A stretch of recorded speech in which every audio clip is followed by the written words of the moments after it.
panic at a 4th of July parade near Chicago. A suspect shooting from a rooftop. It was just carnage and horrific. At least 6 people killed, more than 30 others hurt. Police now have a person of interest in custody. There's still a long investigation. New details about the death of former Broncos wide receiver Demaryius Thomas, his family opening up about his diagnosis with CTE. Plus, Denver is taking steps to make the marijuana industry more inclusive. We're really trying to create a level playing field. And the 16th Street Mall is getting a makeover. The next phase of work starting today. There's a really exciting opportunity to continue to revitalize downtown Denver. But we want to start with an update on what is going to be a busy travel day already. The trains to the gates out at DIA just resumed service after being stopped for several minutes this morning. We're seeing photos of the problem on social media. Passengers are backed up in the area where they're trying to get on those trains. The airport just tweeted out that security at both the north and south checkpoints was metered while the trains were stopped. It's up to each individual airline if they choose to hold flights that people are trying to get on. The airport says it's working to clear a stuck train, so trains are not running at full capacity just yet. We will update you as we learn more about this situation. Now to new details in the death of former Broncos receiver Demaryius Thomas. Doctors say he suffered from stage 2 CTE when he died in December at the age of 33. That adds to a complicated health history and still no official cause of death. Thomas' family is now sharing what they learned about his condition and how they hope it will help future athletes. Kaylee Hartung reports. Demaryius Thomas, nice move off the football. At just 33 years old, Super Bowl champion Demaryius Thomas's death rocked the NFL. You're going to see a tribute right now for the Broncos, and the fans now realize what they're doing. Found unresponsive in his shower in December 2021, the mysterious circumstances of his death are now coming to light. Cardiac arrest, is the way that they're trying to say that what kind of happened to him. Suffocated, he died. In an exclusive interview with ABC News, his parents now sharing what they've learned since donating his brain to research. He suffered from CTE stage 2. The first cases of chronic traumatic encephalopathy, the degenerative brain disease known as CTE, were found in the brains of former NFL players nearly 2 decades ago. At Boston University's CTE Center, Dr. Ann McKee says she's diagnosed it in 600 to 700 athletes after death, from amateurs to professionals, in just about any sport associated with hits to the head. What did you find when you studied Demaryius Thomas's brain? We found what we've seen in so many other players under the age of 34. On the basis of multiple lesions in the frontal lobes and temporal lobe, beginning degeneration of deeper areas of the brain, he was diagnosed with CTE stage 2. CTE itself does not cause death. You don't die from CTE. What CTE does is it changes your behavior and your personality.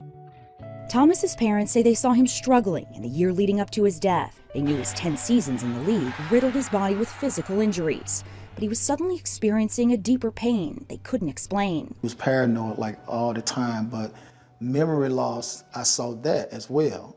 Every single day he complained about having a headache. His mood would change, and he would also isolate himself sometimes. He was like, "Mom, I don't know what's going on with my body. I got to get myself together." And he said, "I don't feel like myself anymore." He was seeking medical help.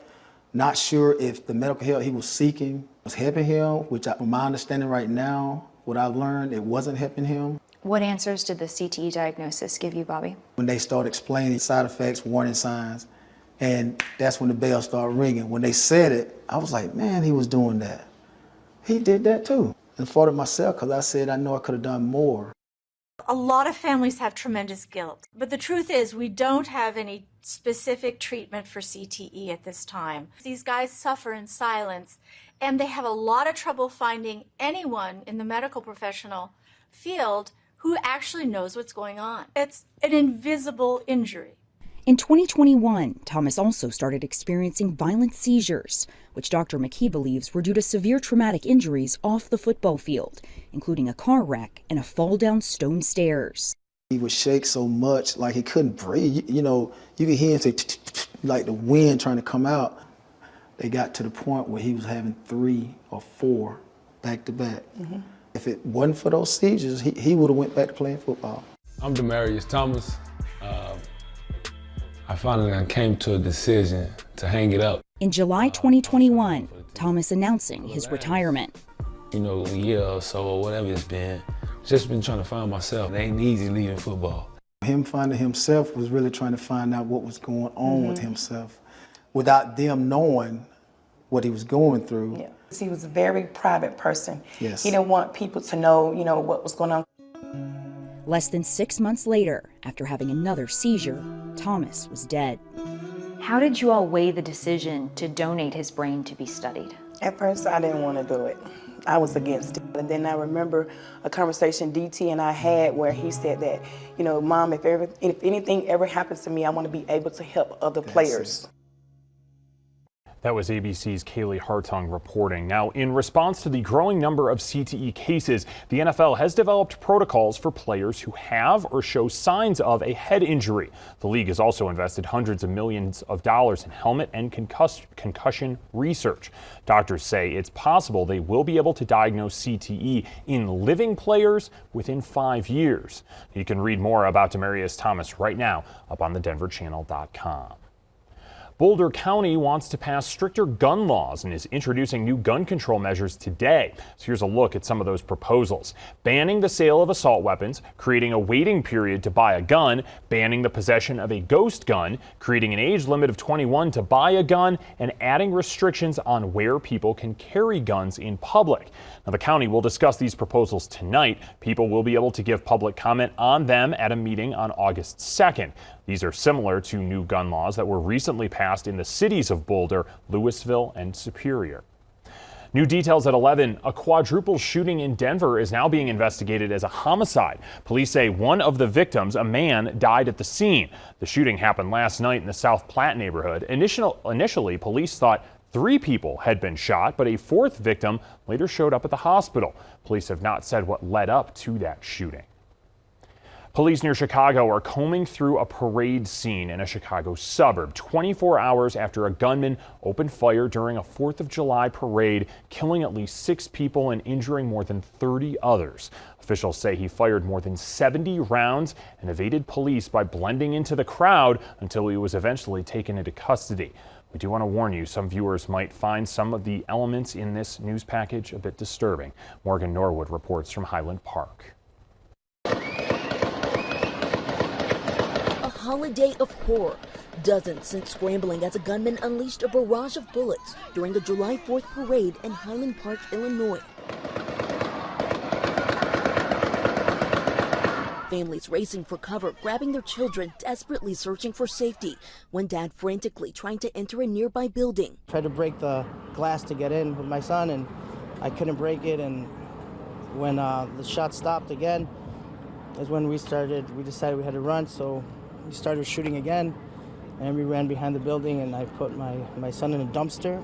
Abby Brochio was holding her 1-year-old daughter when she was grazed by a bullet. I hit the ground with my daughter, and I remember looking around trying to figure out where the sound was coming from, and I, in fact, looked up at the neighboring business across the street and saw the shooter on the roof. 6 people now confirmed dead and at least 35 hospitalized. The ages of the victims ranging from as young as 8 to 85.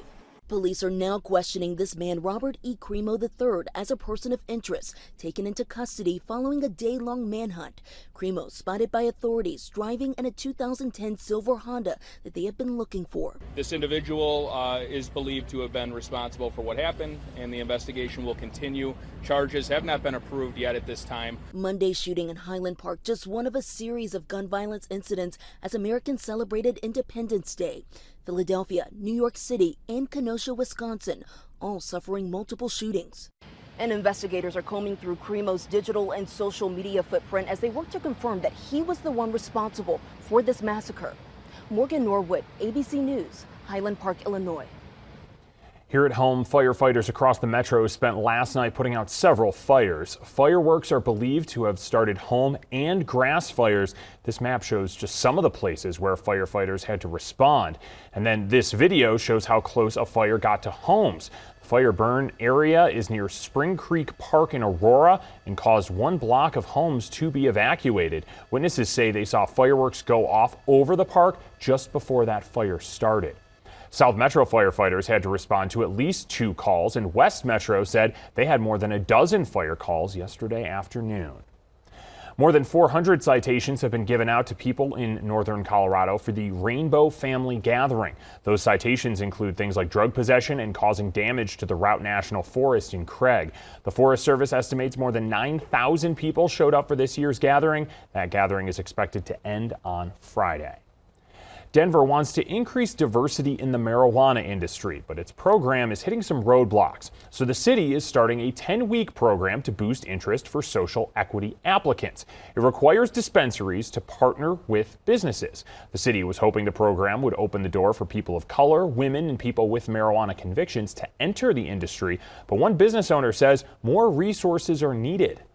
I think the state needs to help open up those jurisdictions that aren't allowing delivery of cannabis, because Denver is saturated. We're partnering with a local business, a local organization called The Color of Cannabis, to provide a training program, a technical assistance program.